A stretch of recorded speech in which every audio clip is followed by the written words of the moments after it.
Hola y bienvenidos a una nueva semana de clases. En esta oportunidad vamos a estar hablando acerca de cómo hacer un ensayo. Esta temática va a ser de utilidad para diferentes aspectos. Por un lado, porque es importante ustedes como estudiantes de octavo semestre que tengan claro para qué sirve un ensayo y principalmente qué es un ensayo. Muchas veces a lo largo de su carrera les han pedido ensayos y realmente cuando nos ponemos a analizar muchas veces no tienen claro qué es un ensayo. De allí que sea tan importante poder precisarlo. Pero en este mismo sentido, es importante tener en cuenta que próximamente ustedes se van a estar enfrentando a las pruebas Saber Pro. Y dentro de la prueba Saber Pro se les va a pedir que ustedes realicen un ensayo. Y van a tener 40 minutos y únicamente 40 minutos para realizar esa actividad. De allí entonces que sea necesario que ustedes tengan clara la estructura de un ensayo para que no tengan dificultades con este aspecto. Y finalmente, esta temática va a ser útil puesto que a partir de lo que vamos a hablar en este espacio va a ser precisamente el punto de partida para realizar nuestra próxima actividad de plan lector. Entonces vamos a estar hablando en esencia de dos aspectos. El primero, los elementos esenciales para realizar un ensayo y el segundo, tips o recomendaciones para escribir el ensayo dentro de las pruebas Saber Pro. Iniciemos entonces precisando el primer aspecto básico y es ¿qué es el ensayo? El ensayo, como ustedes lo tienen claro, es un tipo de escrito, pero tiene una característica que la diferencia de todos los otros documentos que ustedes pueden encontrar, llámese novela, noticia, jurisprudencia, ley. El ensayo tiene la particularidad que permite desarrollar una serie de argumentos que desarrollan o sustentan una tesis. Entonces tenemos que diferenciarlo de un escrito informativo porque la realidad de lo que uno se encuentra dentro de los espacios académicos es que confundimos ensayo con un documento informativo. Un documento informativo es aquel en donde se describen una serie de aspectos relacionados con una temática. Por ejemplo, si ustedes están haciendo una investigación sobre el control de constitucionalidad y hacen un escrito en donde dicen qué es el control de constitucionalidad, cuáles son sus características y relacionan una serie de sentencias en donde se habla del tema, pues realmente ahí no se está haciendo un ensayo. Lo que se está haciendo allí es un escrito informativo respecto de la temática. Para que yo pueda hacer un ensayo, debo tener en cuenta que debo precisar una postura, una posición que surge de una problemática y a partir de ella es que voy a desarrollar una serie de argumentos. Esa es la principal característica que tiene un ensayo y que lo diferencia, por ejemplo, de un artículo de investigación, que es otro tipo de documento en donde yo presento los resultados de una investigación. Lo diferencian de un escrito informativo en donde yo simplemente relaciono información sin presentar mi posición al respecto. Lo diferencian de una reseña, que es un resumen de un documento, y lo diferencian de una novela y de otro tipo de documentos por esta característica, ¿no? La posición o postura que yo tengo y a partir de la cual voy a desarrollar una serie de argumentos. Desde esa perspectiva es importante tener claro que existen principalmente dos tipos de ensayos. ¿Cuáles son esos dos tipos de ensayos? Primero tenemos el ensayo de opinión y tenemos el ensayo argumentativo. Son los dos principales tipos de ensayos. ¿Y qué ocurre? Ocurre que tienen unas características que los diferencian. Tienen como eje o punto en común que desarrollan una postura o una percepción personal con la diferencia de la forma en la que se sustentan los argumentos. Cuando estamos hablando de un ensayo argumentativo, la característica es que es un ensayo mucho más académico, también se lo conoce como un ensayo académico, y justamente es en donde yo presento mi postura o mi posición frente a un tema, pero tengo que respaldar mis argumentos con una serie de fuentes que respalden lo que yo estoy diciendo.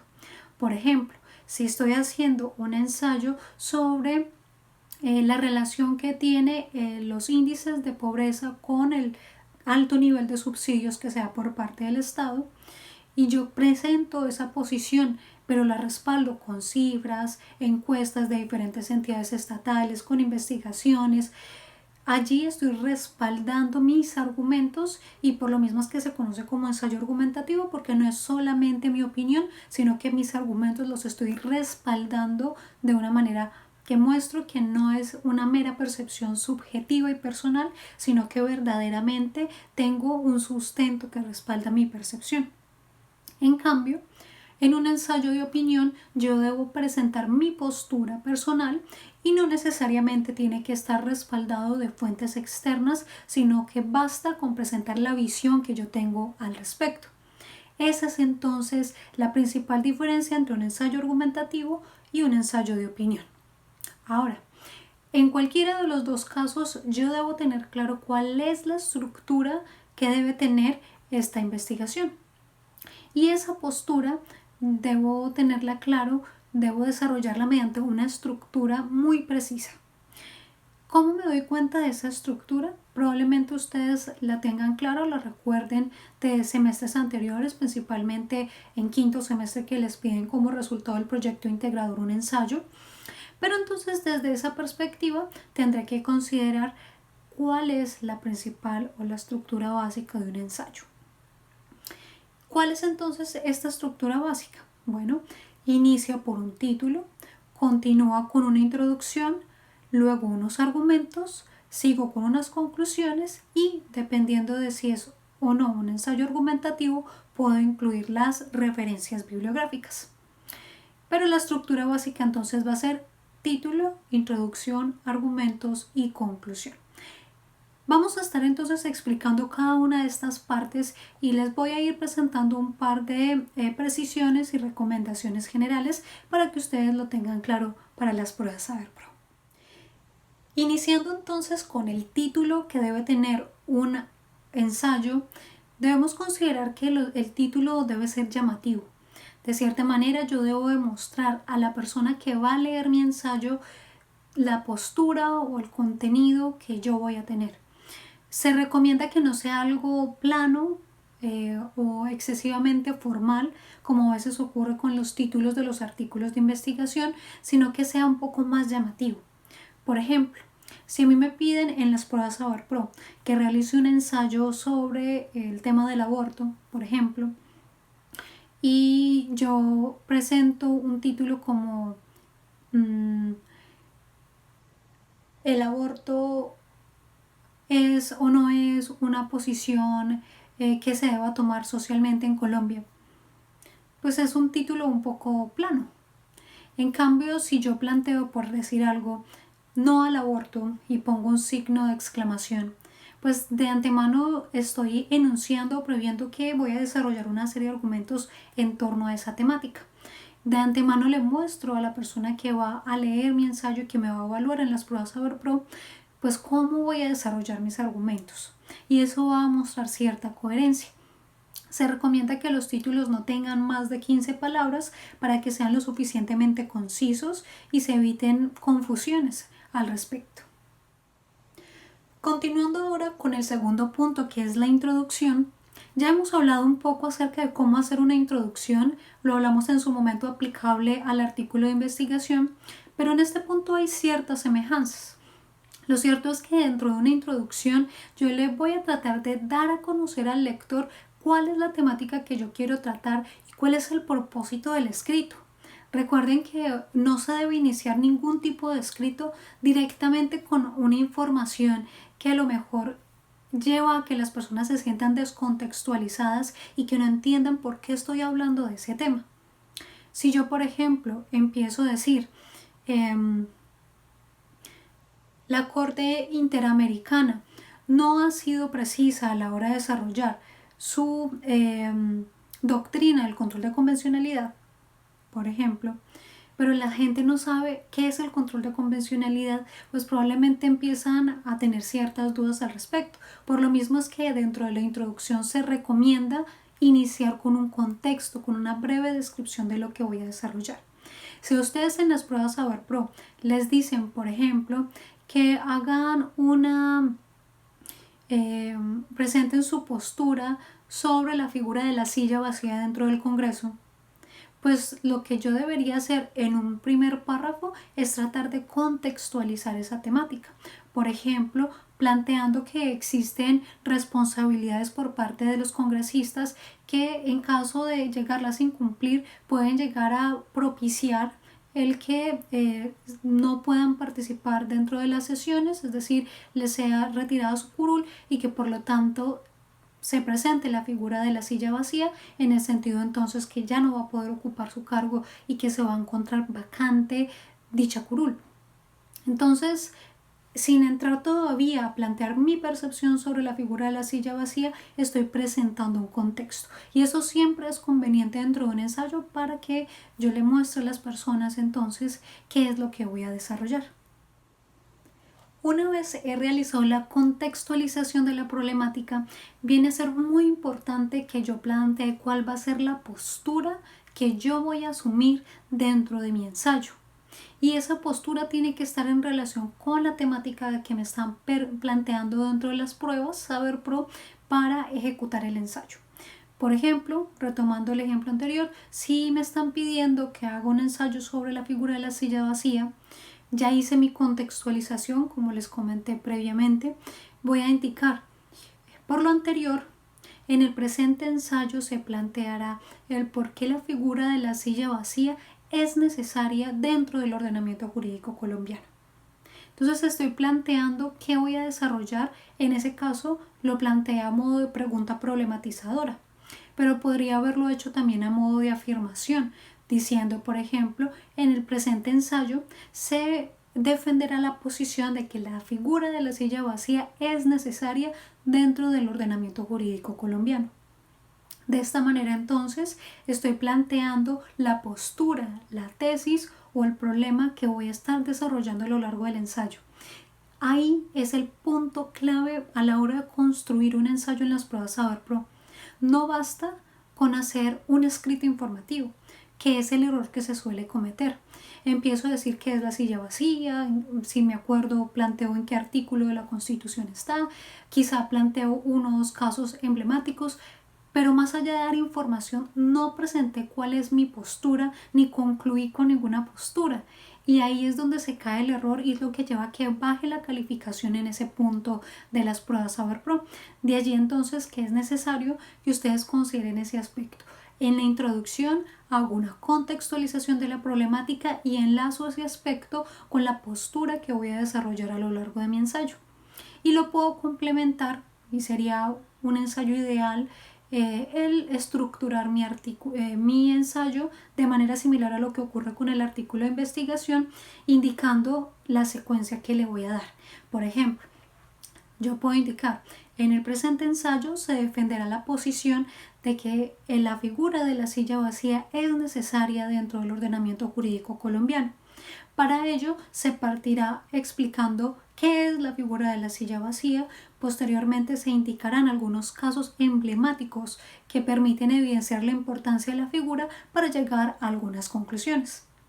Con eso puedo finalizar perfectamente mi introducción, haciendo una contextualización, enlazando mi postura y finalizando con la estructuración que le voy a dar al ensayo, y así estoy mostrándole a las personas que yo tengo completa claridad de las ideas que voy a desarrollar. Eso sí, si yo estoy diciendo que voy a empezar por una parte, voy a continuar con otra y voy a finalizar con otra, pues tendré que seguir esa secuencia.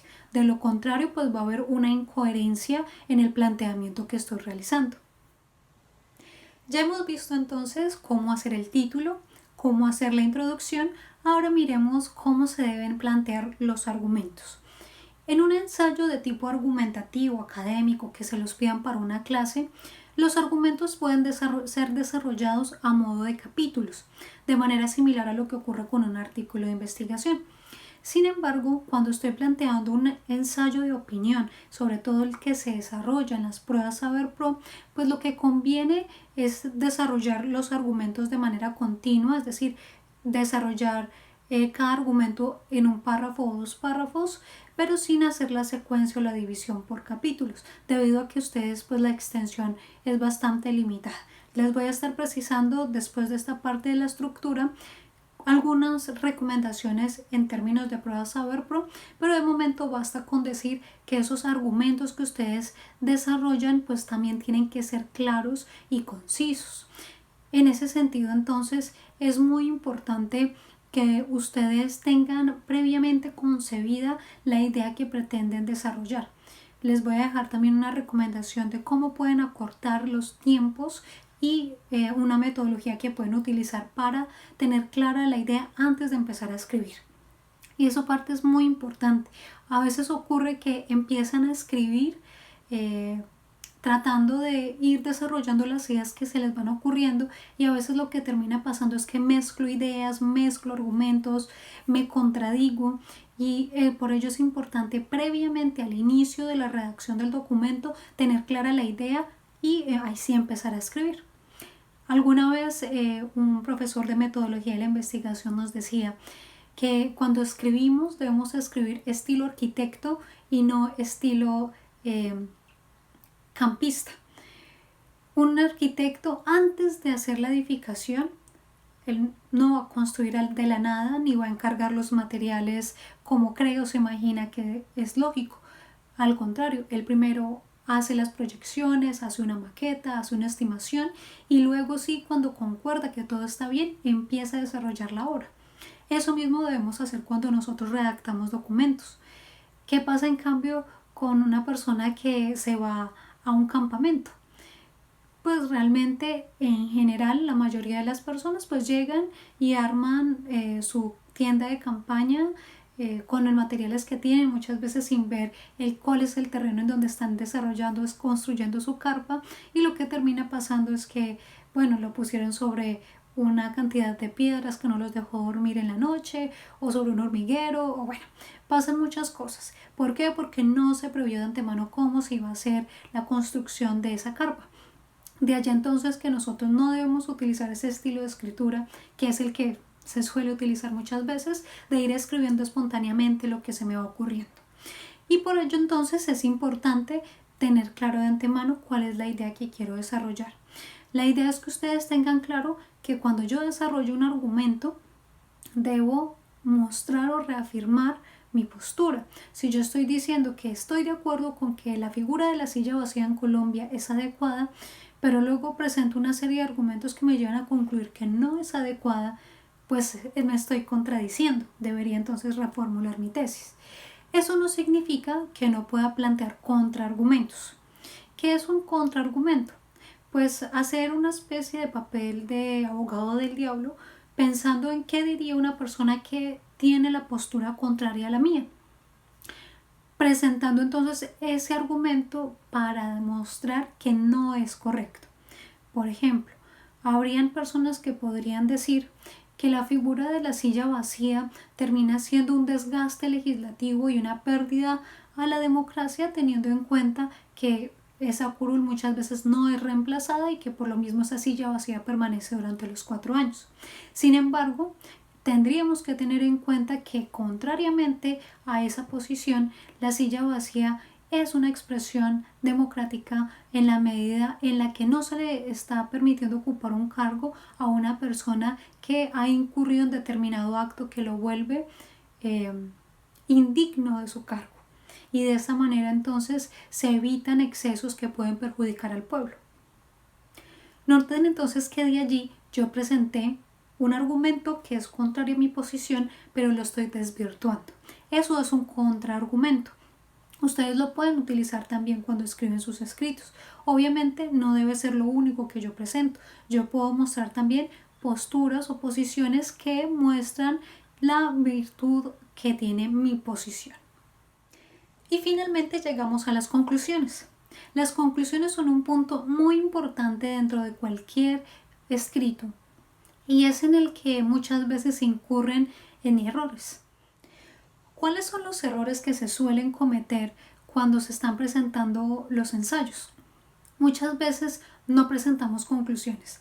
Terminamos nuestro último argumento, ponemos punto final y resulta que no hice conclusiones, cuando la conclusión suele ser un espacio muy importante en donde yo muestro el cierre de la coherencia argumentativa.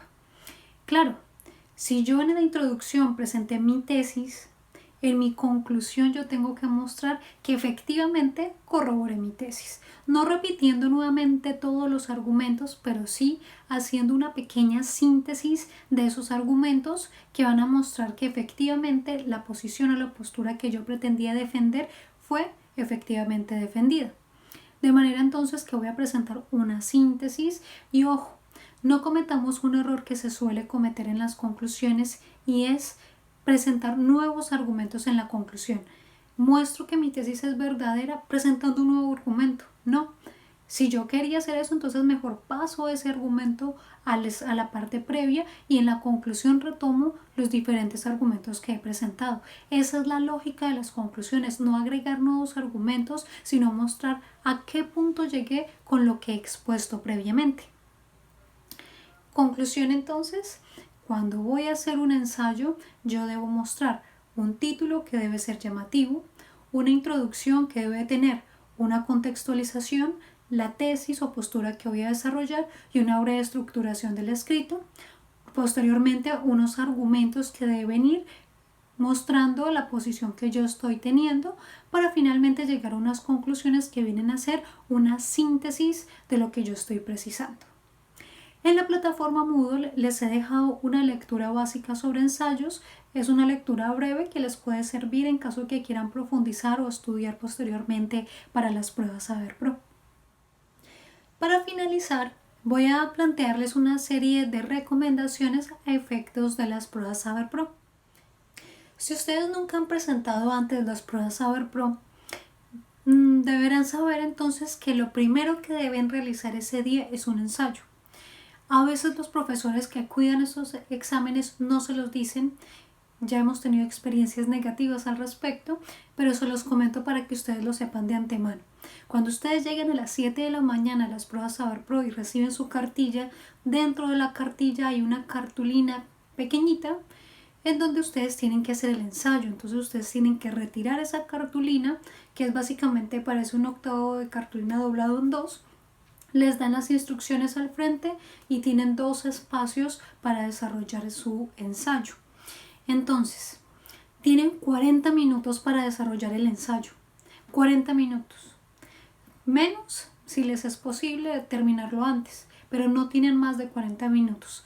A los 40 minutos, a las 7:40, pasa un funcionario de los ICFES recogiendo los ensayos en el tiempo en el que ustedes estén. Es decir, si no han terminado el ensayo, lo siento, tienen que entregar la cartulina o el documento en donde están realizando el ensayo. Si no lo entregan, no les van a aprobar ese módulo. Entonces es muy importante que en cuanto lleguen, pues se dispongan a desarrollar ese ensayo. Lo segundo es que el tema no es libre. En las pruebas Saber Pro suelen o siempre desarrollan unos diferentes temas en particular. Normalmente plantean a cada persona un solo tema. En general en el público son 1 o 2 temas diferentes, pero ustedes tenganlo claro, en el momento en el que lleguen ustedes tienen que verificar cuál es el tema que les toca desarrollar, con la ventaja de que siendo abogados normalmente la temática a desarrollar suele ser en relación o conectada con algo en el campo jurídico, suelen ser temas de actualidad. Recomendación: estén 1 o 2 meses antes de las pruebas constantemente viendo noticias, porque la temática suele estar relacionada con temas de actualidad. La mayoría de las veces esos temas sociales de alguna manera se desarrolla con el derecho, lo que pues termina siendo un punto positivo para nosotros. Sin embargo, a veces ocurre que el tema no es tan próximo a ustedes o no es tan conocido para ustedes. Entonces lo que deberán hacer es rescatar de lo que ustedes puedan conocer de esa temática, pues el punto que se les sea más fácil desarrollar. Por ejemplo, temas anteriores ha sido el matrimonio entre parejas del mismo sexo, la influencia que tuvo la visita del Papa en Colombia, cuando se hizo por esa época la visita. Es probable que este año tenga algo que ver con el tema del rearme de las FARC. Justicia transicional ha sido un tema que se ha desarrollado. El semestre pasado alguno de los estudiantes me comentaba que el tema fue la postura que tenían frente al hurto famélico, es decir, el hurto que se comete por personas por causa del hambre, es decir, que roban para poder comer. se han presentado posturas en relación con, por ejemplo, en su momento cuando se dio la sentencia que quitaba parte del mar territorial de Colombia. Entonces, esos aspectos es importante que si ustedes ven son temas de actualidad, pero ustedes tienen que presentar su postura al respecto. Mi recomendación es, antes de ustedes iniciar, hagan un mapa conceptual como el que aparece en estos momentos en pantalla, en donde ustedes parten de 3 aspectos. El primero, el tema que ustedes les están dando. Cuando tengan el tema, piensen inmediatamente cuál es la postura que ustedes pueden defender. Por ejemplo, si les están diciendo qué opina, cuál es la validez que tiene las condenas sobre hurto famélico, inmediatamente lo que tengo que pensar es si estoy o no estoy de acuerdo, o si quiero defender el sí o el no. Entonces del tema se va a desprender la postura que yo voy a tener, mi tesis. ¿Estoy o no estoy de acuerdo? Si no, bueno, voy a decir que sí, estoy de acuerdo con la penalización del hurto famélico. Entonces voy a desarrollar al menos un ensayo debería tener 3 argumentos.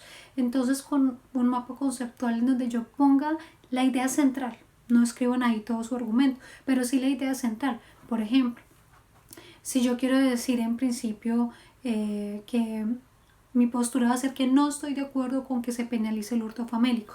Motivo 1, mínimo vital. Argumento 1, mínimo vital. Argumento 2, protección de sujetos de especial protección constitucional. La garantía de los derechos de las personas sujetas de especial protección constitucional. Y tercer argumento, puede ser una fuerza mayor. Entonces ya sé que esos van a ser mis 3 argumentos que voy a desarrollar. La idea sería que tenga al menos un párrafo en donde hable del mínimo vital, al menos un párrafo en donde haga referencia a sujetos de especial protección constitucional y un último párrafo donde mencione entonces ese último aspecto. De allí entonces ya con esa claridad mental, eso es algo que se puede hacer 3 máximo 5 minutos, ya tienen claro qué van a desarrollar y no van a perder tiempo pensando qué digo, que es lo que suele conocerse como el síndrome de la página en blanco, en donde yo me siento y digo no sé qué escribir. Pues lo ideal es tómense los primeros 2-3 minutos de su ensayo y háganlo en la hojita de respuestas, este mentefacto, tema, cuál va a ser mi postura, 3 argumentos centrales que voy a desarrollar. Y con eso ustedes van a poder escribir con mucha más facilidad. Adicionalmente, deben tener en cuenta en cuanto al título, el título es importante que también lo desarrollen. Yo les recomiendo particularmente que el título lo escriban de último. ¿Por qué de último? Porque ocurre a veces que yo pienso una idea inicial, pero cuando estoy escribiendo se me ocurre algo mejor, o de pronto cambio algún sentido, de pronto cambio de postura y se me olvida cambiar el título. O luego el título va a ser incoherente. La idea es que el título sea coherente y concordante con el contenido que estoy desarrollando. De allí entonces que una vez he terminado el texto, le puedo hacer una relectura y ahí sí poner un título que sea llamativo y apropiado con el contenido. Adicionalmente, es necesario tener en cuenta unas observaciones básicas, son lógicas de hecho, pero es bueno e importante recordarlas. No olviden que las ideas que yo planteo deben ser claras y coherentes. Si yo planteo una postura y me contradigo constantemente, pues va a ser algo que me va a bajar puntos dentro de la calificación que va a tener ese aspecto. De la misma manera, el escrito debe llevar unas conclusiones lógicas. ¿Qué tal que mi postura sea que sí y en las conclusiones yo diga que no? Pues más bien debería ser una reformulación dentro de la introducción. Y por supuesto, el ensayo tiene que aplicar las normas de gramática, de ortografía y de redacción. Si ustedes saben que tienen dificultades con eso, pues les recomiendo en este par de meses que falta antes de presentar las pruebas SaberPro, empiecen a detectar sus debilidades. Si saben que tienen problemas con las tildes, busquen la solución a ese tema. Si saben que no saben utilizar los signos ortográficos, los signos de puntuación, entonces busquen material guía al respecto. En la plataforma Moodle les he dejado un manual de escritura, unas recomendaciones sobre signos de puntuación y unos conectores. Eso para que ustedes lo puedan repasar posteriormente y les sea de utilidad a la hora de redactar documentos. Y los conectores son otro punto bien importante. Los conectores son palabras que enlazan las ideas. La idea es que ustedes utilicen esos conectores porque muestran fluidez en el documento. Por ejemplo, si yo paso de un párrafo a otro y digo, por otro lado, coma, y sigo desarrollando el siguiente argumento, ese por otro lado pues es un conector que le da secuencia y fluidez a la idea. Utilicen los conectores porque esto muestra que ustedes tienen una fortaleza a la hora de escribir. Y finalmente, una recomendación en términos de tildes.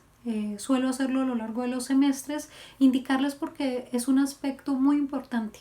Una tilde puede cambiar completamente el término que yo estoy utilizando. Por ejemplo, si yo digo él con tilde, estoy haciendo referencia a un pronombre personal que es una persona masculina. Si yo utilizo el sin la tilde, pues estoy haciendo referencia a un artículo. Por ejemplo, el cuaderno. Pero si yo quiero decir el trabajo fue presentado por él, tendría que tildar ese él. Y si no la pongo, bueno, el contexto muchas veces me lo puede indicar, pero no utilizar buenos signos ortográficos, gramática y ortografía en un ensayo en las pruebas Saber Pro definitivamente es algo que les va a bajar puntos. Las tildes entonces son un aspecto bien importante. De allí entonces que es importante que ustedes recuerden y retroalimenten cuáles son las palabras agudas, graves, esdrújulas y sobreesdrújulas para que no tengan inconveniente. Estas son entonces las recomendaciones que les planteo a efectos de que ustedes puedan desarrollar con éxito el ensayo dentro de las pruebas Saber Pro. Ahora bien, de esta temática del realizar los ensayos va a salir la próxima actividad que es la de plan lector.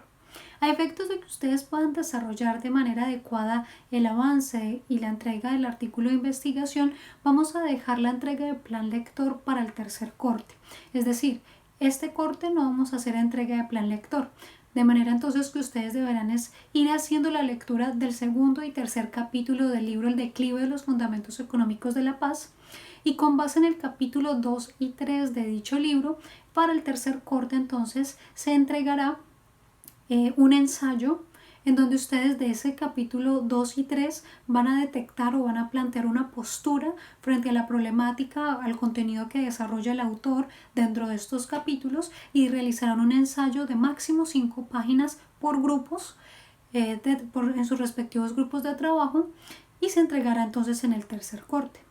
La idea es que ustedes desarrollen un ensayo con un título, una introducción, unos argumentos en relación con la problemática o la postura que quieran tomar frente a lo que se desarrollen en los capítulos 2 y 3, igual que lleguen a unas conclusiones, ¿de acuerdo? Máximo 5 páginas, trabajo entregable por grupo. Dentro de la plataforma Moodle ustedes van a encontrar actividad de entrega de plan lector, pero la fecha de entrega va a estar habilitada hasta el tercer corte. Si alguno de los grupos lo quiere entregar antes, lo pueden hacer sin inconveniente, pero van a tener habilitada la fecha de entrega hasta el tercer corte. La indicación es que definitivamente sí se debe desarrollar una problemática que se trate o el contenido que se trate en el segundo y en el tercer capítulo para que de esa manera entonces cumplamos con el objetivo plan lector, que es la lectura completa del documento.